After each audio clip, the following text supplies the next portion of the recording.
Olha, Engenheiros do Havaí definitivamente sempre foi o tipo de banda que ou você ama ou você odeia. Aqueles que amam gostam não só pela musicalidade da banda, que convenhamos, comparando com a maioria das bandas do rock nacional dos anos 80, os caras tocavam muito bem. Mas os fãs da banda gostam principalmente pelo estilo de compor do seu líder. E é lógico que eu estou me referindo a Humberto Gessinger. Sabe aquelas letras complexas, cheias de licenças poéticas fora dos padrões convencionais, do tipo que faz você botar a cachola pra funcionar pra tentar entender o que diabos o cara quis dizer naquele trecho de música, ou às vezes até na música inteira? Então, é mais ou menos isso. Assim, ó, eu leio todos os comentários dos vídeos dos engenheiros e eu consigo perceber uma coisa, assim, que essa é uma banda de público muito fiel.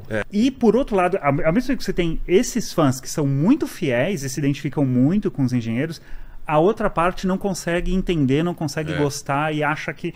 Mas eu acho que isso não tem tanto a ver assim com a qualidade da banda. Tem muito a ver com que o estilo de letrista do Humberto é uma coisa muito particular. Entendi. E que quem se identificar vai ter naquilo, aquilo vai bater e para outras pessoas não vai bater de jeito nenhum. E por outro lado, as pessoas que odeiam a banda odeiam simplesmente pelo mesmo motivo, o estilo complexo do vocalista e baixista compor, alegando que muitas vezes as letras do Loirinho Gaúcho não fazem o menor sentido e que ele simplesmente joga qualquer frase no meio das estrofes só pra rimar e dar um certo ar poético e intelectual. Será mesmo? Regis Tadeu que o diga. As letras eram poeticamente provocativas no pior sentido do termo, porque eram frases aleatórias, aparentemente criadas por análises combinatórias, que soavam, cara, como se elas tivessem sido tiradas dentro de papeizinhos colocados a esmo dentro de um chapéu ou dentro de uma caixa.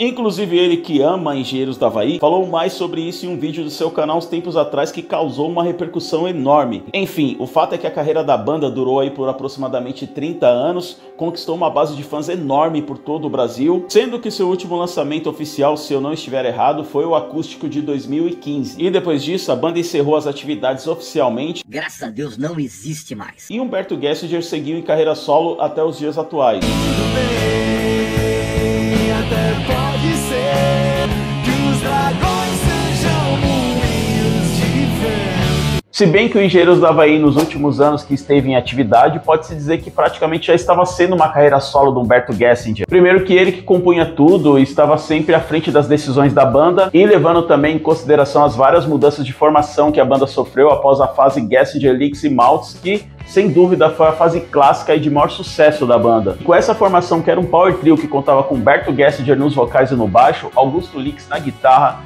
e Carlos Maltz na bateria, eles lançaram alguns clássicos aí do rock nacional, como os álbuns A Revolta dos Dantes, Ouça o que eu digo, não ouça ninguém, Alívio Imediato e O Papa é Pop. Qualquer coisa que se mova é um alvo e ninguém tá salvo. O Papa é pop, o Papa é pop, o pop não... A propósito, você aí que gosta de Engenheiros do Havaí, conheceu a banda justamente nessa fase de ouro ou conheceu já um pouco depois com as outras formações? Inclusive eles chegaram a lançar alguns trabalhos legais aí entre os anos 90 e anos 2000. Eu pelo menos gosto bastante desse CD aqui, ó, o Tchau Radar. Até o tapete sem você voou e não tem mais nada além do amor.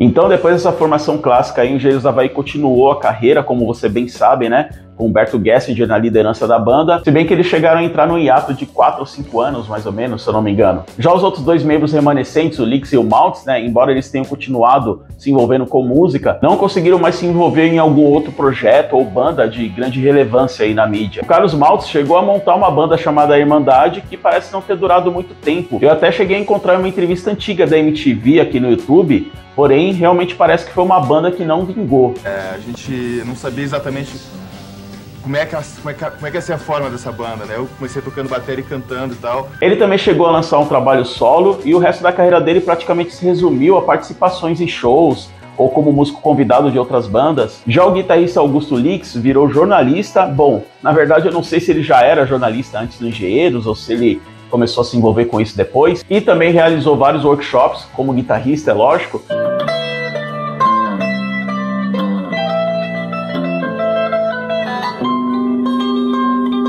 E também tem participado de alguns podcasts aí no YouTube.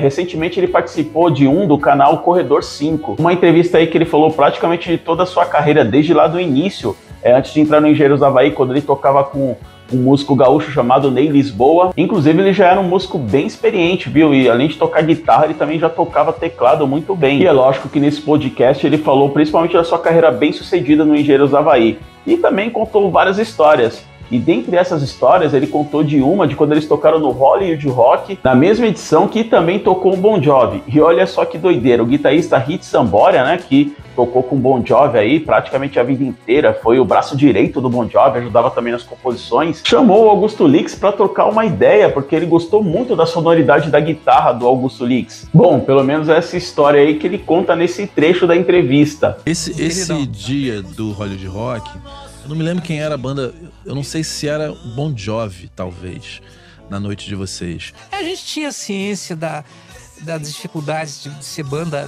nacional, então a gente já foi meio que vacinado, porque outras bandas já nos tinham dado esse alerta. Assim. Então, tipo assim, ó, seja da maneira que saiu o som, nós vamos fazer o que está ao nosso alcance, vamos fazer o melhor possível. E naquela noite o Hit Sambora me chamou lá pro camarim deles. É mesmo? É. Ele tinha ficado intrigado com o timbre de guitarra limpa de Infinita Highway. Ele ouviu no rádio.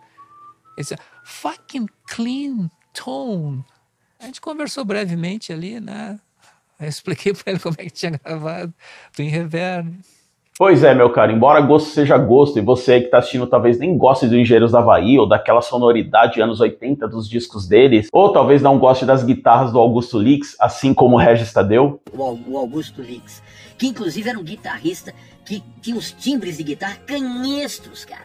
Que era a impressão que dava é que ele tinha um enorme rack de efeitos, e um efeito anulava o outro. E aí o som final era aquele som perninha total. Hit Sambora, um dos maiores guitarristas do hard rock mundial dos anos 80/90. Eu, pelo menos, curto muito o trabalho do cara. Acho que ele sempre teve muito bom gosto aí na timbragem do seu instrumento, nos solos, né, que ele fazia para as músicas do Bon Jovi. E que também tem um trabalho solo bem interessante. Pô, o cara curtiu pra caramba e fez questão de chamar Augusto Lix para elogiar o som de guitarra dele. São histórias maravilhosas dos bastidores do rock que às vezes a gente nem tem ideia que aconteceu, né? A propósito, você já tinha ouvido essa história alguma vez? Mas enfim, o Sr. Regis Tadeu acha uma porcaria o som de guitarra do Augusto Lix. Já Hit Sambora, né, que sempre usou bastante som limpo, som acústico, né, nas baladas do Bon Jovi, achou sensacional. Na minha opinião é o seguinte, tem que botar os dois aí pra debater e ver quem é que tem razão. De uma coisa eu sei, o Regis Tadeu não vai deixar de ser sincero. Não, cara, eu quero que se dane. Eu vou dar minha opinião e fim de papo. Mas brincadeiras à parte, galera, e sem querer sair muito da pauta do tema principal do vídeo, tá? Mas eu lembro que quando o Regis Tadeu postou esse vídeo aí falando por que ele detesta o Engenheiros do Havaí, aquela história toda das letras, a execução ao vivo, a sonoridade da banda e bibibi, bababá. Eu sei do seguinte, como eu falei lá no início do vídeo, o Engenheiros do Havaí é aquele tipo de banda que ou você ama ou você odeia. Mas pelos comentários que eu vi nesse vídeo do Regis Tadeu na época, eu tive a impressão que tem muito mais pessoas que amam, tá? Claro que quando eu falo amam é uma força de expressão, né, galera? Eu falo que pelo menos gostam, apreciam o trabalho da banda. Porque assim, sinceramente, eu não me lembro de ter visto um comentário concordando com as coisas que o Regis Tadeu falou, ou xingando a banda, falando que é uma bosta mesmo, que as letras não fazem sentido. Eu não vi nada disso. Muita gente elogiando a banda, falando que deu até vontade de ouvir Engenheiros do Havaí. Bom, na minha opinião, banda boa mesmo é o Muzak, né? Esse sim é um grande clássico do rock nacional.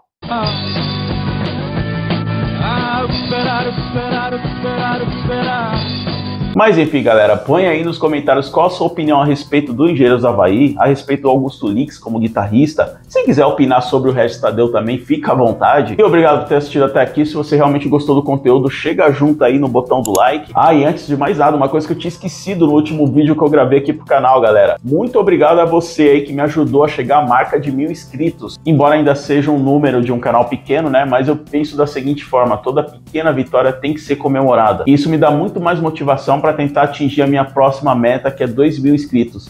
E espero que você faça parte disso também. Então, já sabe, né? Se você não é inscrito, se inscreve aí e ative as notificações. Muito obrigado de coração e espero te ver no próximo vídeo.